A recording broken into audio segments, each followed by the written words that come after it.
I said, what did you do when whites were lynching black people in the South? Did you speak out? Did you share a word of goodness and mercy and God's grace? What did you do when that was happening? In another district, there was a town and country worker who was assigned to that district for the summer to help out. When she returned to her apartment that evening, she found notes stuck all over the doors and the windows of her house. It says, "Go home, don't come back. We don't want niggers in our church." And that was the kind of highly charged environment that 50 African American congregations were being moved into the Western North Carolina conference. You had to be separate. You had to be at the back of the church or nowhere else in the church. And the burning question for us in the conference was, what must we do so that our central jurisdiction brothers and sisters are received graciously in our conference? What do we need to happen? The merger was eliminating a segregated jurisdiction in the Methodist Church. Now, in 1939, when the mergers started, they set up the central jurisdiction then, made it a total jurisdiction. By coming together, they eliminated that jurisdiction all completely and made it different. There are blacks in all jurisdictions now. Part of that 1939 merger was the establishment of a central jurisdiction. Central jurisdiction was a compromise. It was created in order to allow the Methodist Episcopal Church North, the Episcopal Church South, and the Methodist Protestant Church to form the Methodist Church. The black members were sacrificed in order to bring that about, and there's no other way to say it.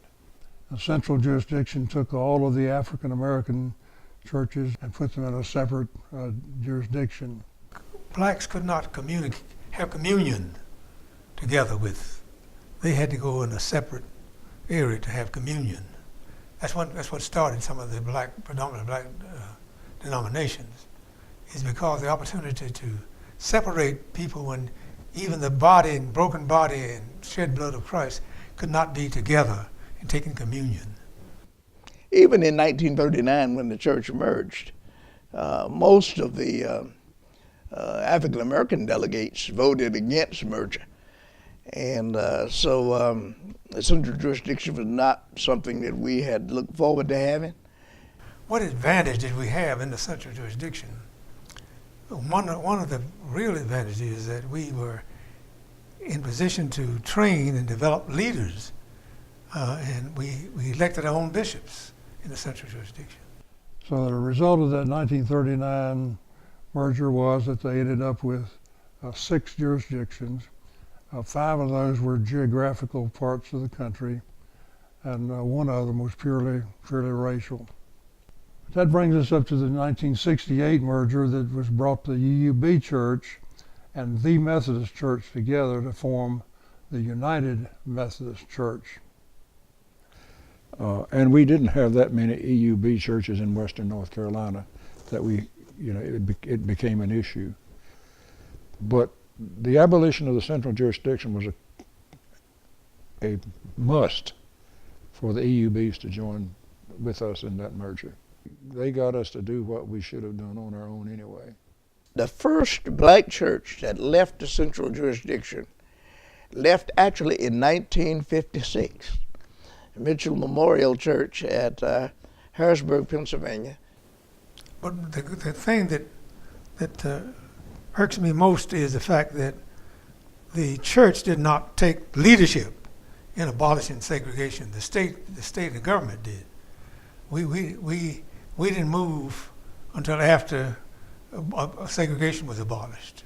Churches further south in South Carolina, Georgia, Mississippi, Alabama, those, it was 1972 before they were fully left. They were no longer part of the central jurisdiction, but they were part of Southeast jurisdiction, but they were still separate annual conferences.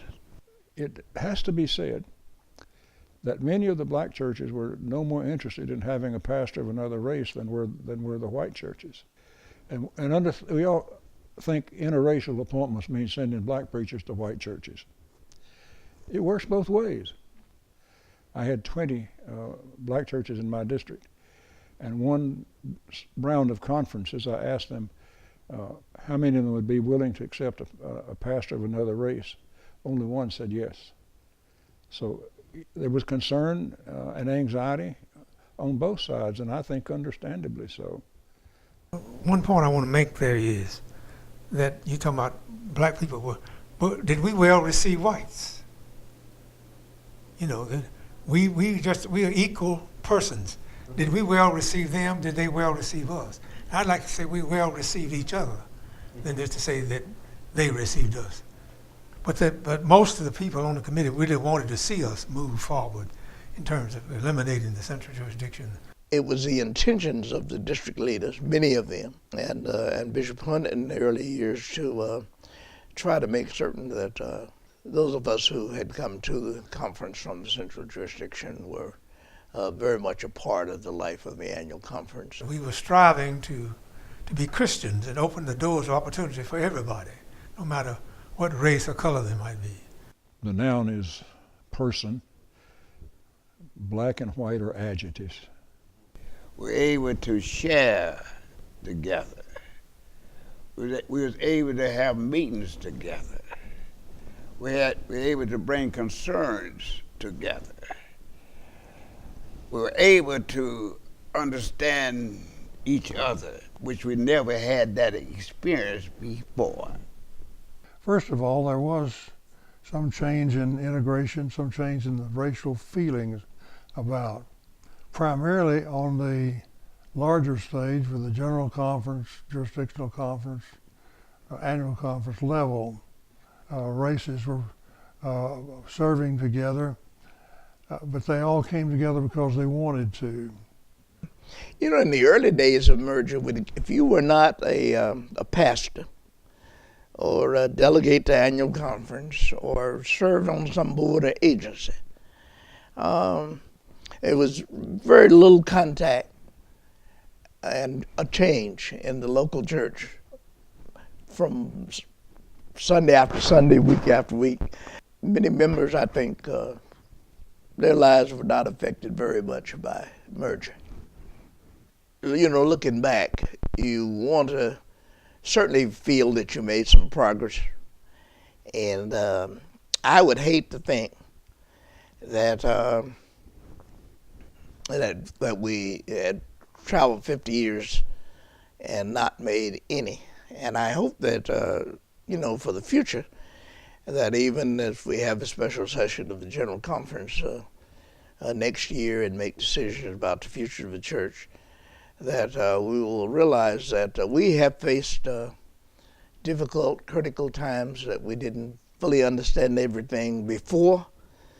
We split, went our ways for a while, and then we got back together. And I hope that it will inform us that we will not hastily make any decisions that we will later look back upon and you said, why in the world did they split in the 21st century? That there's some ways in which we can work this out. And every now and then you have to remind people that we're all in this annual conference. Amen. We're all in this annual conference.